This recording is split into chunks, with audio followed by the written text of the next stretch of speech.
As many of you know, I've taken a break from watching Rockets games because I'm sick and tired of watching the Rockets misuse Lin in the same exact way over and over and over again.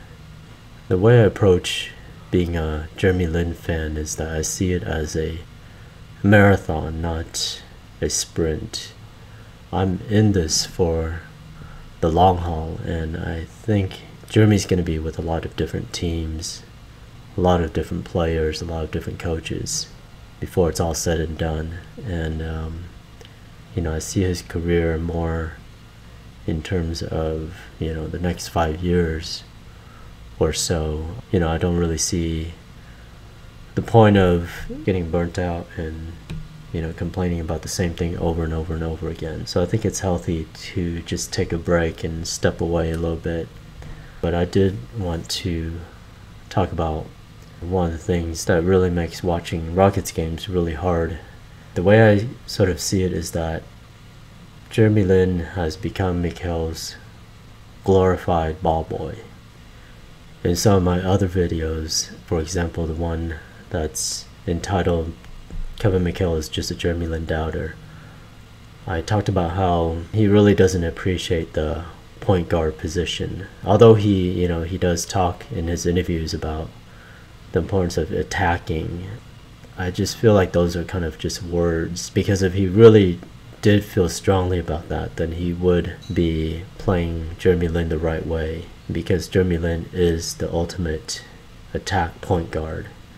But McHale he just really doesn't appreciate the point guard position. He really de-emphasizes the point guard position, and as a result of that, whenever Jeremy plays the point guard position for the Houston Rockets, for Kevin McHale, all he really does is he does the necessary job of moving the ball from the backcourt past the half court, because the ball can't walk itself past the half court line, so they need somebody to walk it past the half court line. And that's really all Jeremy does as a point guard for Kevin McHale. He's just a glorified ball boy, and that's why it's really frustrating to watch Rockets games, because Jeremy is a lot more than that. I can see having Beverly do that, I can sort of understand that, or having some other point guard who really is not a point guard, I can see having them do that. But to have Jeremy Lin do that is just a complete waste. And again, the reason why McHale does this, and he does this with Beverly as well, because he just doesn't really care that much about the point guard position. The reason why he does this is twofold. He wants so what happens is Jeremy Lin passes the half court. I'm sure you're all familiar with this if you watch a lot of Rockets games. What happens is Jeremy Lin passes the half court, he dumps the ball off to, usually it's Parsons, or sometimes it's Jones, and sometimes it's even Harden at the elbow position. One of the reasons for that is McHale really just emphasizes ball movement, so he just wants the ball to be moved immediately. That's why he has Lin just cough up the ball immediately as he passes the half court and just give it to whoever, and it's usually in the elbow position. The reason why he has him dump the ball off to the elbow position is that it gives a better angle to pass to Howard in the post. So that's why McHale runs this play over and over and over again. This is kind of his go-to play. And I'm all for ball movement and player movement, but I think you should at least give the guy who brings up the ball, i.e. your ball handler, a chance to make something happen before he automatically coughs up the ball and disappears to the corner. So I think it's just a complete waste of a talented point guard such as Jeremy Lin for him to just cough up the ball and disappear to the corner and not even try and see what he can do with what the defense is giving him. So under McHale's offense, the only way Lin really gets into the offensive scheme is as a last resort. For example, if nothing is working, then Lin tries to take it upon himself to make something happen as time is running out, or he only really does things in transition, or when the defense isn't set, or when a play is broken up and he sees an opportunity. So there's really nothing in McHale's offense that allows Lin to make plays. It only happens when something goes wrong, or in transition, and things like that. When things are sort of not set, that's when Lin gets to do his thing. But other than that, Lin just ends up dumping the ball off, disappearing into a corner. And I'm just really tired of seeing that over and over again. So that's why I've taken a break from watching Rockets games. In the preseason and in the beginning of the season, Lin was playing loose and free. Since he had a whole summer off from McHale's brainwashing, Lin got to play the way he knows how to play. But as the season wore on, Lin is feeling less and less confident to play his game, and so he does the what I call the glorified ball boy thing, because he's afraid of messing up. And that's my biggest concern about Lin staying with McHale, is that he's developed this habit, for lack of a better word, of playing scared. He's not playing loose and free, he's playing with fear. He's not playing to win, he's playing not to lose. And I think that's a really detrimental thing to develop as an athlete, is to have this mindset of playing not to lose rather than playing to win. And the longer Lin stays with McHale, the more this is going to be ingrained in his psyche. So that's my biggest concern about Lin staying with McHale. The unfortunate thing that's happened is that McHale has sort of created a monster. I don't think McHale wants Lin to do the glorified ball boy thing nearly as much as Lin has been doing it on his own. I think McHale would actually be fine with Lin being more aggressive, but Lin's been beaten to submission enough now that the glorified ball boy thing has become an automatic sort of reflex for Lin. Because McHale doesn't have any trust in any of his players not named Parsons, Harden, Howard, Beverly, Lin doesn't feel like he can make mistakes. And he's right in feeling that, because he can't make mistakes under McHale. McHale doesn't allow mistakes, and I think that's a big detriment to any player's game, is when a coach doesn't allow you to make mistakes. And because Lin knows that he's going to get benched whenever he makes mistakes, Lin won't attack the basket unless he feels very strongly that he can do so without turning the ball over. And that's why he does it during broken plays, or in transition, etc., or as a last resort when his teammates can't get anything else going. Again, the bottom line is Lin is playing not to lose, not playing to win. And that's the biggest concern for me about Lin staying with McHale. If you look at a player like Brooks, he just goes out there and does whatever the hell he wants to do, because he figures that no matter what happens, he's still going to be the third string point guard on the team. So Brooks is playing with the mindset that he has nothing to lose. That's why you don't really see Brooks do the whole glorified ball boy thing as much as you see Lin do it. A large part of it is that's sort of McHale's go-to play that he runs, but Lin is also partly to blame for doing it even more than probably what McHale wants, because Lin doesn't feel that he can make mistakes. So, and there's valid reasons why Lin does the glorified ball boy thing, it's because there's actually several reasons.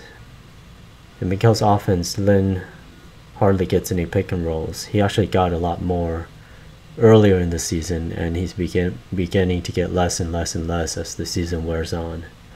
To the point where, in a game like the Pelicans game that recently happened, I didn't see him get any pick and rolls in that entire game. So without pick and rolls, and with Howard camped out in the post, it makes it really difficult to do much as a point guard because the driving lane is clogged up and you're not getting any screens, so you can't really move past your defender. And when you get past your defender, the lane is completely clogged up, so that's why Lin has to wait for the play to sort of be broken up or the defense to not be set to do anything, since there's really no plays that are run specifically for him. So that's why, when Lin sort of weighs the pros and cons of, taking risks or not taking risks, it sort of makes sense that he would, opt to just do the glorified ball boy thing, because if he does anything else, there's a very high likelihood that he'll turn the ball over because there's just not enough room for him to maneuver in McHale's offense. And he hasn't really practiced with Howard and company all season, and so he doesn't really have a flow with this Rockets unit. So it's a combination of all of these things that makes that glorified ball boy thing an option that is most appealing to Lin. In McHale's offense, Lin is not a consideration in any of the Rockets' plays. So this is why he only comes into play as a last resort, or when the play is broken. And that's why you see Lin pass up on a lot of shots, because the shots that he gets aren't really meant for him to take. So all of these reasons makes it really hard to watch Rockets games if you're a Lin fan. At least it is for me. It's really frustrating, to the point where I can only watch a few games now. I can't really sit through too many games because I just see so many issues with the way the game is being played and the way Jeremy Lin is being utilized, and it's just the same thing over and over and over again. The Rockets still haven't found their identity yet, which to me is the fault of McHale, is the fault of the coach. To me, the identity of the Rockets is very clear, and there should be no waffling about what the Rockets should be. I think the Rockets should be a team that does a huge amount of pick and rolls, because they have 3 of the best pick and roll players in the league in Lin, Harden, and Howard. And so that should be their bread and butter, is running pick and rolls with Lin and Howard, with Harden and Howard, sometimes with Lin and Harden. They should just be running tons and tons of pick and rolls.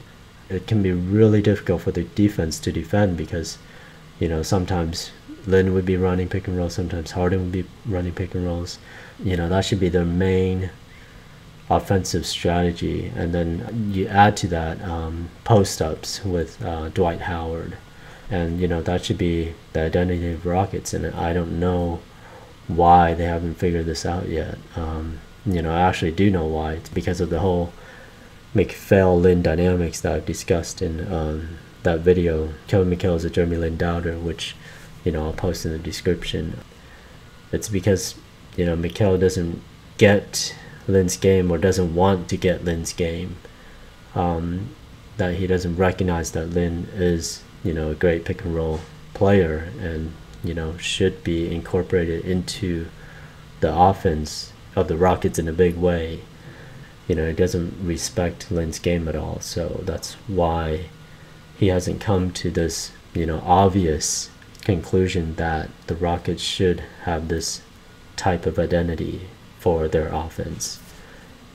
Instead, the Rockets just sort of do random things. They do the whole have the point guard drop off the ball to their forward and just disappear in a corner. or have the point guard drop off the ball to Dwight Howard in the post and then just run to the other side of the court to sort of isolate Howard on that side, so that the side that Howard is working on is free and clear. So that's basically what the Rockets do, and to me that doesn't make too much sense at all. Sure, you can do post-ups with Dwight Howard, but their primary offense should be pick and rolls with Howard, Harden, and Lin. The other reason why they haven't really done a lot of pick and rolls, or not nearly as much as they should, is because Dwight Howard, I don't think, is as enthusiastic about doing pick and rolls as he is about posting up. And it's because doing pick and rolls, actually setting picks and stuff, takes a lot more energy than just sitting down in the post and trying to find position in the post, although that takes a bit of energy as well. But I think it takes less energy to do that than set screens and be the roll man in pick and rolls. So anyway, that's sort of what I wanted to talk about in this video, was just to kind of explain why I've been taking a break from watching Rockets games, explain my primary frustrations. I'm not sure if you feel the same way, but let me know what you think in the comments below. As usual, thumbs up, thumbs down, share the videos, and thanks for listening. Talk to you soon.